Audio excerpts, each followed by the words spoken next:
You are watching the Cleveland Browns Report by Chat Sports. I am your host, Tom Downey, and on today's video, we're taking a look at some potential draft targets early, in potentially even in round one, for the Cleveland Browns at the cornerback spot.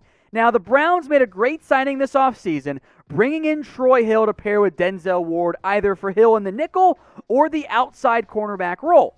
Greedy Williams is coming off an injury. I think there's some concern about how healthy and how good he's going to be in his NFL career. And the depth behind that pretty solid top three, if healthy, is not great. There's Brian Allen, MJ Stewart, Robert Jackson. If you have concerns about Greedy Williams' health, it makes perfect sense to explore a cornerback in round one. And I think there are four guys, the fourth being a bit of a stretch, but four guys who could make sense for Cleveland. There is Jaycee Horn from South Carolina, Greg Newsome from Northwestern, Caleb Farley out of Virginia Tech, and then Asante Samuel Jr. from Florida State. So let's go player by player here. Jaycee Horn, very real chance. In fact, I'd say it is likely he is gone with the first 16 picks. So if the Browns want Jaycee Horn, they'd probably have to trade up for him. On the bright side, Cleveland does not have that many needs. So if Horn starts to slide, maybe around the 14th or 15th pick, and the Browns want to jump the Arizona Cardinals, maybe a trade-up could make some sense. Now, it would mean Greedy Williams is not your guy on the outside, potentially long-term, but Denzel Ward, Jaycee Horn, and Troy Hill as your top three corners, that's pretty darn good. Greg Newsome, meanwhile, I thought there was a real chance he would be there for the Browns in the back end of round one.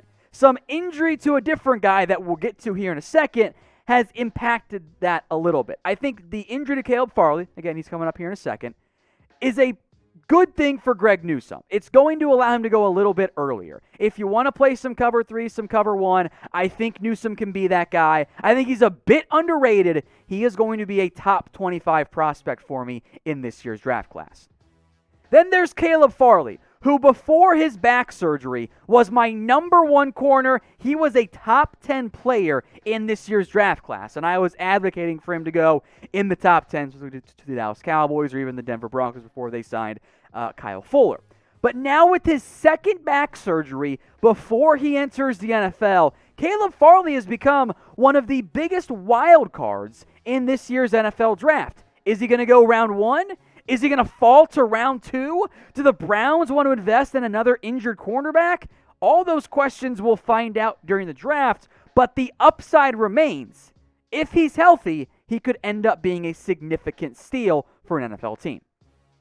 Finally, there is Asante Samuel Jr. Is he undersized? You bet. Is that going to be a problem? Yes, it will be. But I love the way he plays. He is a blast to watch, and yes, size matters.